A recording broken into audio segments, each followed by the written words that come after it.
सांगली मिरज कुपवाड शहर महानगरपालिकेच्या वतीने चालवल्या जाणाऱ्या सावली आणि आस्था बेघर निवारा केंद्राकडून जागतिक बेघर दिन साजरा करण्यात आला।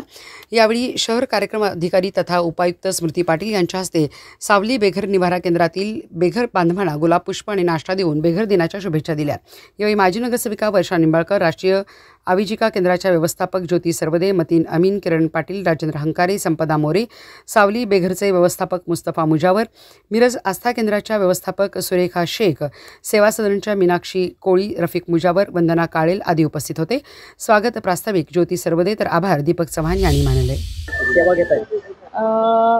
खरं म्हणजे जागतिक बेघर दिन हा साजरा करायची वेळच आली नाही पाहिजे। प्रत्येकाला आपल्या हक्काचं घर मिळावं, पण जिथं हक्काचं घर नाही तिथं शासनाने त्यांची व्यवस्था केली आहे। पूर्वी केंद्र शासनाच्या आर्थिक पुरवठ्यावर ही केंद्र चालवत होती, आता ही जबाबदारी महानगरपालिकेच्या खांद्यावर आलेली आहे आणि आमचे आयुक्त सत्यम गांधी असतील आणि सर्व वरिष्ठ अधिकारी आणि आम्ही यांच्या मार्गदर्शनाखाली आम्हाला शक्य तेवढ्या पद्धतीनं मिरजेत सावली बेघर केंद्र पुरुषांसाठी आणि मिरजमध्ये आस्था बेघर केंद्र महिलांसाठी, सांगलीचे इन्साफ फाउंडेशनचे सगळ्यांनाच माहिती आहे कामकाज, ते वेगळं मी सांगायची गरज नाही आणि मिरजेच्या सुरेखा शेख सुद्धा सगळ्यांना अवगत झालेले आहेत।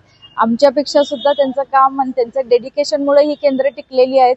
खरं सांगते, प्रशासन म्हणून आम्ही कमी पडतोय, पण त्यांचं जो डिटर्मिनेशन ज्याला म्हणतो, या दोघांची संस्था चालकांची खूप दांडगी आहे। प्रत्येक ठिकाणी जातात, काय पाहिजे काय नाही, बेघर आमचे जे भाऊ भगिनी इथं आलेले आहेत अगदी आशेने, त्यांच्या ज्या गरजा असतील त्या पूर्ततेकडे दोघं रात्रंदिवस लक्ष देत असतात आणि ही खूप मोठी सेवा आहे की या समाजाचे हा भाग आहे, एक घटकच आहे ती लोक, आणि पण हे दुर्लक्षित आहेत। तर माझी सगळ्या आज जे काही समाज असतील, जे आमच्यासारखे सगळे चांगले लोक असतील, यांना आम्ही एक आव्हान करते की आमचे जे भगिनी असतील, भाऊ असतील, जे वयोवृद्ध लोक आज इथं एक आशेने, ज्यांना निवारा नाही, छत्र नाही डोक्यावरती, इथं आलेले आहेत, तर ह्या माध्यमातून मी आव्हान करते की आपल्या पद्धतीने आपण सगळे सण साजरे करतो, पण या करत असताना थोडंसं जर आमच्या या सगळ्या लोकांचंही तुम्ही आठवण ठेवा।